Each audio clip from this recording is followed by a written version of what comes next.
SK에 대한 썰 풀어보도록 하겠습니다. 일단은 올라가요. 올라가는 모습이고 변동성이 미쳤어요. 근데 이거는 하나의 저는 밈 주식이라고 이제 보셔야 된다라고 말씀드리고 싶은데 뭐냐 그러면은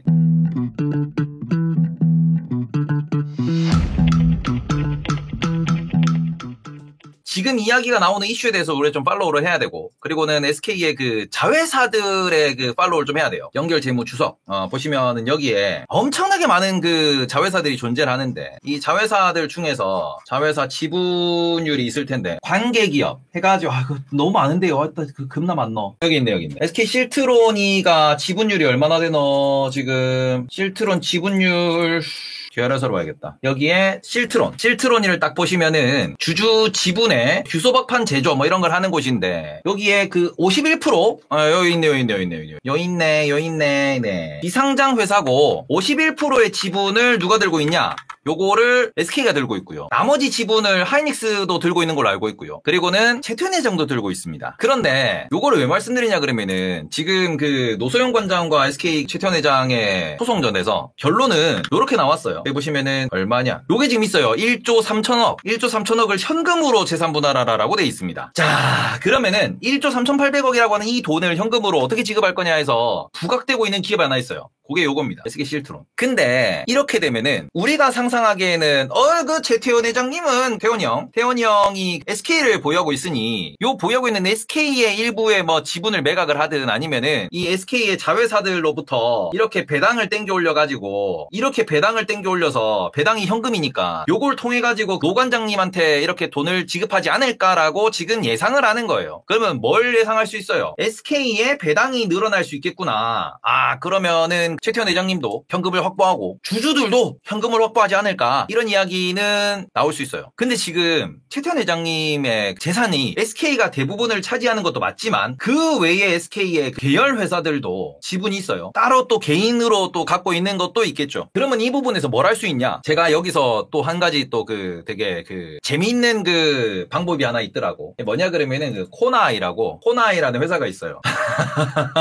SK 얘기하다가 갑자기 우리나라의 중소회사 이야기가 갑자기 툭 튀나오는데 뭐냐 그러면은 요 코나아이라는 회사가 많이들 들어보셨을 거예요. 자회사 코나엠이라고 있습니다. 그리고는 여기가 그 코나엠이 이제 자회사였는데 이게 원래 지분율이 한 15% 정도? 이 정도고 나머지 80몇 프로가 가족회사. 요렇게 됐어요. 그러고는 이걸 뭘로 했냐 그러면 이 가족 지분을 코나아이랑 이렇게 스위칭을 했습니다. 그리고 어떻게 됐냐? 코나아이의 자사주랑 가족 지분을, 그러니까 이 코나엠의 지분이죠. 코나엠의 그 주식이랑 스위칭을 한 거예요. 그래서 이 가족분들이 코나아이의 지분을 받아간 겁니다. 그러면은 이게 어떻게 됐냐라고 하면은, 그러면은 코나아이 자사주는 뭘로 사는데? 코나아이의 돈으로 사는 거죠. 코나아이의 잉여 자금으로, 배당 가능 자금으로 자사주를 매입한 거 아니야. 그리고 자사주 매입으로 뭘 한 거예요? 결과적으로는 회사 돈으로 자사주 사고 그 자사주를 뭘로 교환했어? 대주주 지분이랑 교환하면서 대주주한테 본인들 지분을 준 거죠. 이걸 왜 말씀드렸냐? 오히려 SK한테는 이 이슈가 악재로 작동할 수 있습니다. 왜냐하면 SK도 지금 자사주가 많아요. 그러면은 최태원 회장은 선택할 수 있는 게, 특히 지금 SK 실트론이라는 이 부분으로 그 최태원 회장은 소송까지 갔었습니다. 실트론이 이 규소박판이라고 하는데 그냥 규소가 뭐야? 실리콘이야, 실리콘. 웨이퍼 만드는 곳이라고. 그러니까 웨이퍼 만들어서 누구한테? 하이닉스에 납품하는 거거든요. 그러면은 이 그 하이닉스에 납품하는 이 부분, 이 기업이 최대 주주가 들고 있다라고 하니까 이게 특수관계인이 내부 정보를 이용해서 거래한 거 아니냐라고 하면서 이게 횡령이나 배임으로 작동할 수 있다라고 소송까지 당했다가 결국에는 무죄 받고 나왔어요. 왜냐면 실트론이 한참 적자를 보던 2014-15년도에 그때 최태원 회장이 자기 사비 투자해가지고 적자 볼 때 그 실트론을 살려준 거고, 그러고는 지금 실트론이 돈을 엄청나게 많이 벌어. 그러니 이 실트론이 그걸로 돈을 많이 벌다 보니 이제는 하이닉스로부터 돈을 많이 받아가잖아요. 그러니까 이거 회장님이 미리 정보 알고 뒷주머니 찬가요? 하고 소송당했어요. 실제 소송에서 그런 얘기가 나왔습니다. 그때 최태원 회장이 반도체는 나도 몰라요 이러면서 이제 막 뭔 소리냐, 그럼 반도체 시장 어떻게 하냐고, 우리 회사에 필요한 곳이었고 그래서 내가 법리 검토 다 거쳐가지고 내가 일부 지분 태운 거고 그걸 내가 들고 있는데 라는 얘기를 했어요. 그런 부분에서 그러면은 이 실트론의 지분을 SK의 자사주와 교환을 할 수도 있는 거고요. 왜냐면 SK에 꼭 필요한 회사니까. 아니면 SK 하이닉스의 지분이랑도 교환할 수 있는 거고. 그게 아니면은 요 실트론의 지분을 블록딜해서 현금화할 수도 있는 거고요. 아니면 SK 실트론의 지분을 SK 자사주와 교환하고 난 뒤에 블록딜을 할 수도 있는 거고요. 그러니까 지금 SK가 올라가는 거는 기대감이 이거잖아. 배당이 늘어날 수도 있지 않을까. 태원이 형 돈 필요하다며. 태원이 형 돈줄이 어디 있을까. SK에서 배당 뽑아가지고 그걸로 돈 주면은 야 특별 배당으로 이거 한번 쭉 나오는 거 아니야? 라고 이렇게 생각할 수 있는 부분인데 다른 주머니도 많아요. 그러니까 요 두 사람의 소송 건으로 해가지고 SK가 올라간다라는 이 부분을 우리가 SK 호재로 볼 수 있냐? 그냥 이거는 노이즈에 의한 이슈에 의한 지금 수급 갈 데가 없으니까 그냥 단타 재료로서 움직이는 거다라고 생각을 하셔야죠. 그러니까 SK가 뭐 얼마를 갈까요? 그런데 SK의 적정가는 그냥 SK라는 이 주식의 적정가는 지주사죠. 지주사로서 그냥 자회사들 배당 올라오는 걸로 배당 다시 지급을 하고 그리고는 자사주 매입 소각 1% 매년 한다 그랬으니까 그걸로 놓고 보시면은 요 배당금 플러스 1%니까 지금 3.75%입니다. 적절해요. 그러는 요게 SK 기준에서 15만 원까지 내려갔을 때 10만 원 중반대까지 내려갔을 때 그때는 뭐라고 말씀드렸어요? 쭉 내려갈 때는 살만하다. 4% 정도의 주주 환원, 4% 정도의 총 주주 환원율이 나오니까 그러니까 우리가 항상 말씀드리는 그 총 주주 환원율이 뭐냐? 이 총 주주 환원율은 우리나라 기준에서는 맨날 그 배당금만 이야기를 하는데 요 배당금 플러스 자사주 소각을 두 개를 합쳐가지고 총 주주 환원율을 이야기한다. 그럼 여기에서 소각이 1% 고정돼 있고 배당률은 이거는 이 배당금이 이제 변화를 하겠죠. SK 기준으로는. 그리고는 이게 주가가 올라가면 올라갈수록 배당률은 떨어질 거예요. 주가가 떨어지면 그러면 배당률은 올라갈 거다 이거죠. 요걸로 우리가 어느 정도 적정한 적정한 총주주 환원율을 기준으로 삼아가지고 우리가 그 적정 주가를 산정해 보면은 어느 정도면 되느냐. 미국에 있는 기업들이 총주주 환원율이 대충 성장이 지금 1년에 5% 10%밖에 안 되는 그런 그 경기 방어주들 기준에서 얼마? 한 3.5%에서 한 4% 나오더라. 그러면은 배당률을 기준으로 계산할 때 1%의 그 소각을 빼면 되니까 한 2.5에서 한 3.5% 이렇게 나오면은 2.5에서 한 3% 나오면 된다. 그러면은 제일 바닥 금액이 얼마? 여기 한 15만 원 나올 거고 적정 주가가 여기가 얼마? 야 20만 원 나올 거다. 요 사이에서 SK 그냥 왔다 갔다 하는 거는 정상적인 움직임이다. 그렇게 보시면 되는 거거든요. 그리고 거기에서 SK 이노베이션이 돈을 잘 벌고 SK 하이닉스가 돈을 잘 벌고 그리고는 SK 텔레콤이 돈을 잘 벌면 그만큼 얘들이 배당을 줄 수 있는 이게 늘어나니까 그 부분에 있어가지고 SK가 이제 앞으로 뭐 우상향을 좀 하지 않을까 정도로 볼 수 있는 거거든요. 그 정도로. 그래서 이런 부분에서 냉정하게 계산기 두드려 보시면은 20만 원까지는 갈 수 있어요. 근데 그 위로 올라간다? 그럼 버블이죠. 이거 사느니 코카콜라 사지. 거기는 매매 영역, 트레이드 영역으로 들어가는 거지. 그래서 이런 부분에서는 지금 이제 SK 같은 경우에는 그 전에도 이게 그 작년 3월에도 20만 원 언저리였던 이유가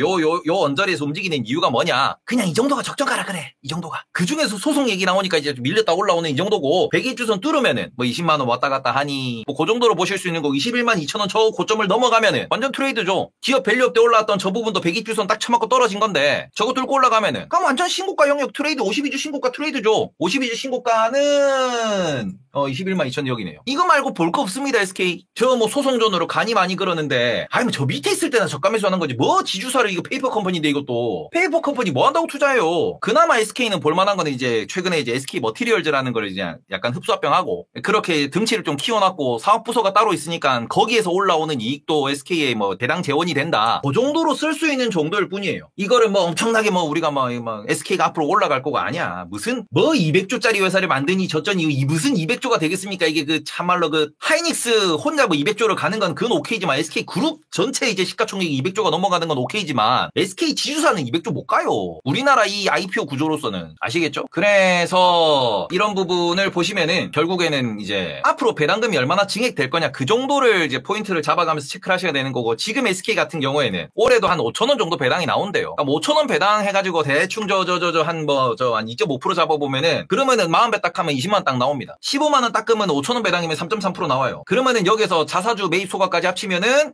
대충 3.5%에서 한 4.3% 정도. 요 사이가 15만 원에서 20만 원 왔다 갔다 하는 그 SK의 그냥 기본적인 뭐 그냥 주주환원 가치, 우리 보유 가치 요 정도가 나온다라는 거예요. 그 만약 이게 5천 원보다 배당이 올라가서 6천 원이 된다 그러면은 한 20% 올라가겠지. 그러면은 대충 뭐 한 18만 원에서 한 24만 원 정도. 요렇게 움직이게 되는 겁니다. 적정 주가 수준 레벨 자체가 이렇게 이제 올라가는 거야. 그럼 락바텀이 한 18만 원 정도면 락바텀 나오겠네. 배당 4% 넘어가는 라인. 이렇게 볼 수 있는 거거든요. 그래서 요런 부분에서 그 SK는 좀 바라보셨으면 좋겠고 우리나라 지주사들 옛날부터 말씀드렸지만 지주사라 함은 결국에는 그냥 금리랑 비교하고 그 다음에는 우리가 은행 예적금이랑 비교하고 그런 점에서 이거를 그냥 투자 대상으로 삼는다 그러면은 예금 금리나 적금 금리 플러스 한 0.5에서 1% 정도 잡으시면 돼요. 요 정도 수준이면은 내가 들어가도 되겠다 뭐 이렇게 좀 뭐 보면서 보셨으면 좋겠고 그 상황에서도 이게 또 웃긴 게 저 뭐 두산이나 효성 같은 애들 옛날에 이제 지금도 이제 왔다 갔다 하긴 하지만 옛날부터 좀 좀 이렇게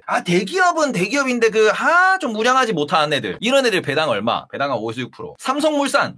요새는 좀 많이 세상이 바뀌긴 했는데, 여기도 지금 얼마? 한 2.5에서 3% 줘야 돼. 이 정도는 줘야 돼요. 아무리 삼성이라고 해도. 현대 이런 데 보시면은, 지금 현대차가 되게 잘 올라가는 이유도, 얘 배당 한 3에서 3.5%면은 짤만하거든. 그러니까 현대, 모비스 이런 애들. SK랑 LG도 보시면은, 비슷해요. 한 3.5에서 한 4% 정도면 돼요. 이 정도면 돼. 그러니까 옛날부터 이 정도 수준에서 거래가 됐었어. 옛날부터. 그러니까 심지어 LG는 2%대에서 거래됐었어요. 그래서 뭐 이런 부분에서 이제 약간 기업의 그런 뭐 성장 속도, 성장 가능성 혹은 이래 지금 뭐 기업 뭐 이렇게 뭐 밸류, 안정성 이런 걸 다 따져가지고 그런 부분에서 이게 여의도가 어느 정도 기준 잡고 매매를 하는 종목들이기 때문에 그런 매매 기준을 보면서 찾으면서 우리가 접근하는 거예요. 이런 지주사는. 다른 데가 다 망해도 얘들은 안 망할 거니까. 대신에 반대로 말하면은 얘들은 뭐 삼성물산은 좀 다르긴 하지만 현대차도 좀 다르긴 하지만 요런 애들 뭡니까? 얘들은 현대차 빼고 요런 지주회사 뭐라고 불러요? 페이퍼 컴퍼니요. 지주회사잖아요. 지주회사 종이장사하는 애들. 얘들 진짜로 페이퍼 컴퍼니라고 부릅니다. 아시겠죠? 그래서 이런 기업들에 대해 가지고 뭐 투자 아이디어 없습니다.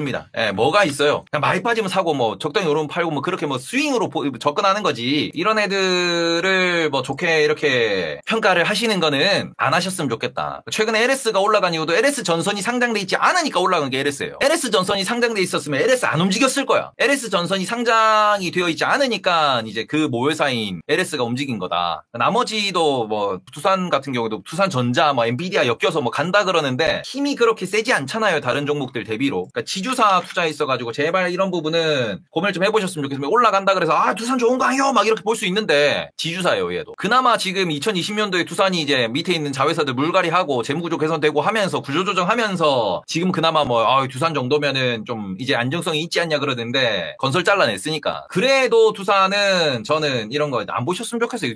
지주사야 지주사. 만약에 얘가 두산 BG, 두산전자 그거 IPO 한다 그러면 어떡할? 지금부터 따라합니다. 익절. 자, 따라해보세요. 익절 하고 싶죠?